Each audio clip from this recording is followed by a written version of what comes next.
The two Callsun solar panels already installed on my adventure van were the best performing solar panels I had tested, and I have tested a lot of them. So they earned a permanent spot on my RV.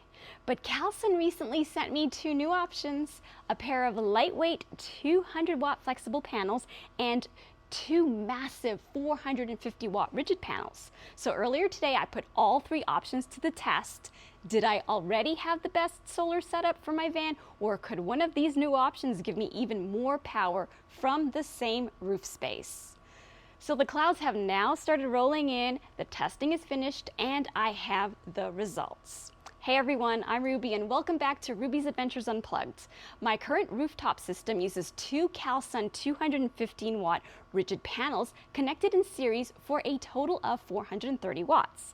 They have been working well, but I'm always looking for ways to get more usable power from the limited space available on my RV roof.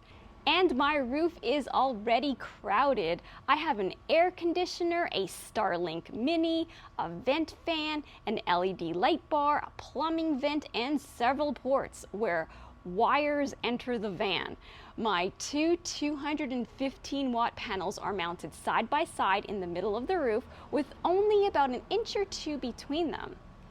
Either the two flexible panels or one of the Callsun's large 450 watt panels could fit in that same general space.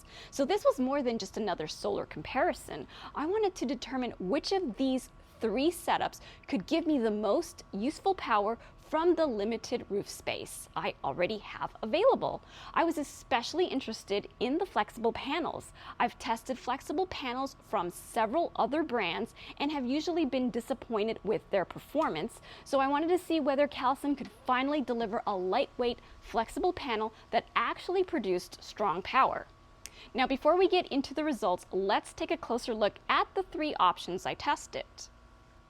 The panels already on my van are two Callsun 215 watt N-type rigid panels. Together they weigh about 51 pounds and use Callsun's 4-section anti-shading design. Since they had already been on the roof for a while, I cleaned them before starting the test so dust, pollen, and road grime would not give the new panels an unfair advantage. The flexible panels are rated for 200 watts each, giving them a combined rating of 400 watts. Together they weigh only about 22 pounds, which is almost 29 pounds lighter than the rigid pair already on my van. I have always thought flexible panels could be a great option for an RV roof because they are lightweight, low profile, and can conform to curved surfaces. The problem was that the flexible panels I tested from other brands never produced enough power for me to seriously consider installing them.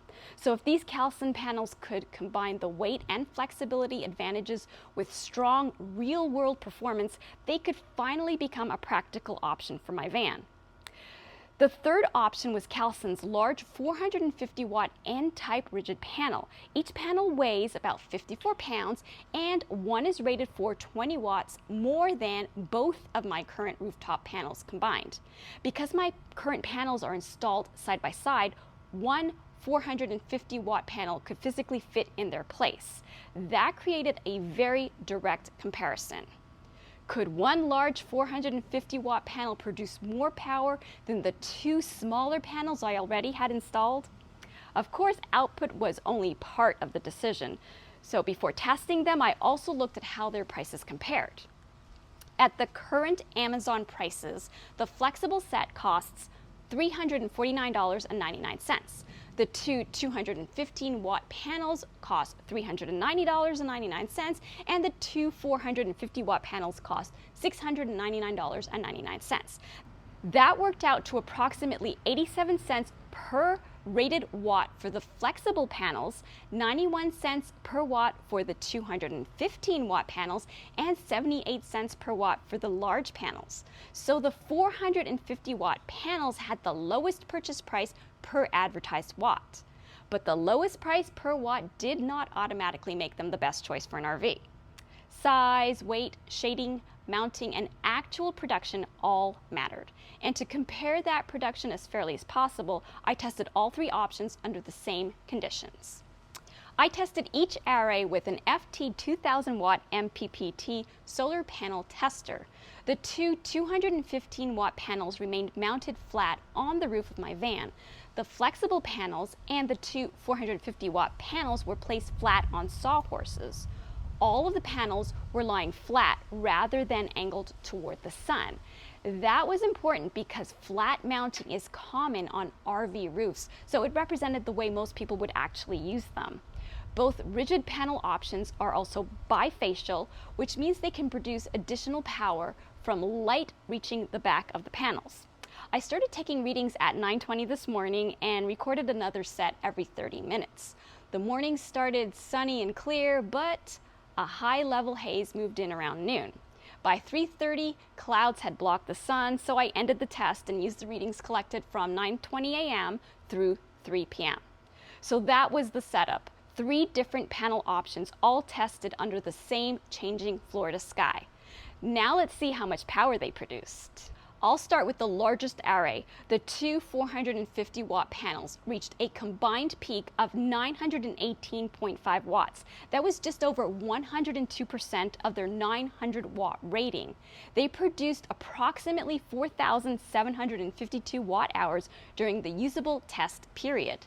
Because only one 450 watt panel would fit on my van, I divided the matched pair's results in half to compare one panel with my current rooftop system. That gave one 450 watt panel an estimated peak of about 459 watts and estimated production of approximately 2,376 watt hours. Next were the two 200 watt flexible panels.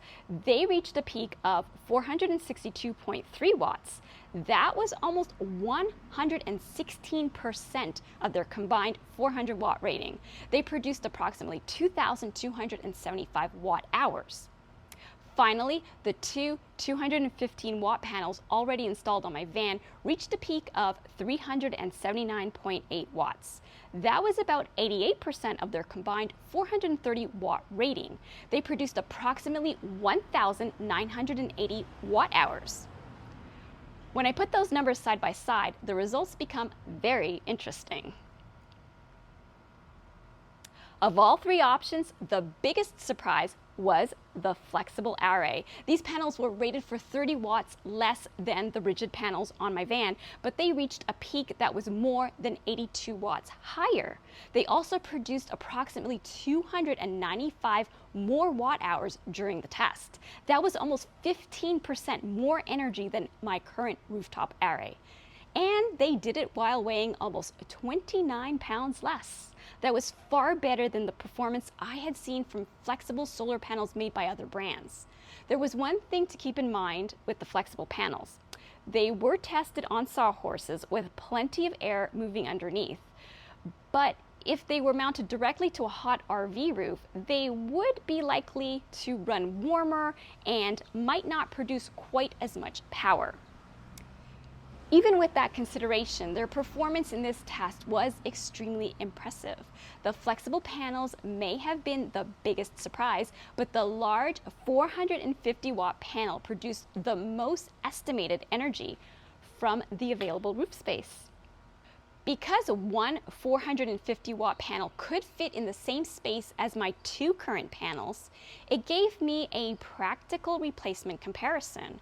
One 450 watt panel was estimated to have produced approximately 2,376 watt hours. My current 2 panel system produced approximately 1,980 watt hours. That gave the 450 watt panel an estimated advantage of about 396 watt hours, or roughly 20%. Based on power alone, the 450 watt panel won, but that additional power came with 2 trade-offs.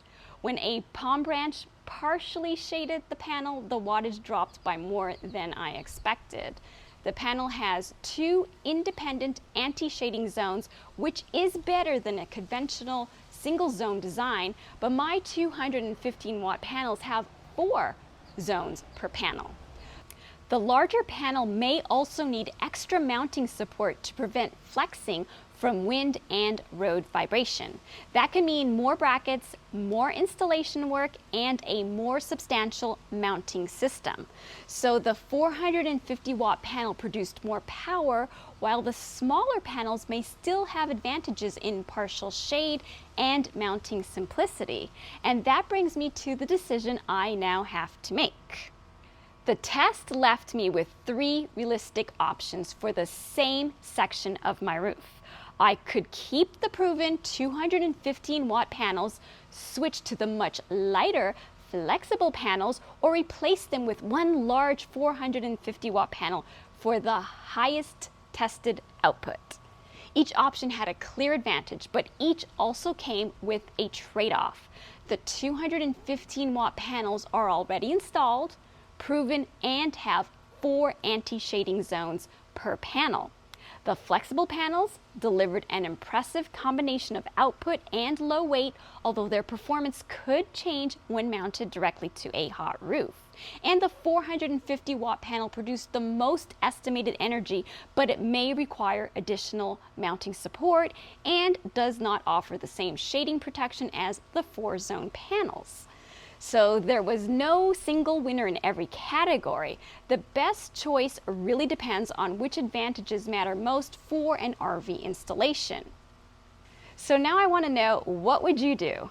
Would you keep the current 215 watt panels, switch to the lightweight flexible panels, or install one large 450 watt panel for the additional power? Let me know which setup you would choose and why in the comments. I'll reveal which option I choose and show the installation in a future video. So if you found this comparison helpful, please give the video a thumbs up, subscribe to Ruby's Adventures Unplugged, and turn on notifications so you don't miss the final decision and installation. So until next time, stay charged.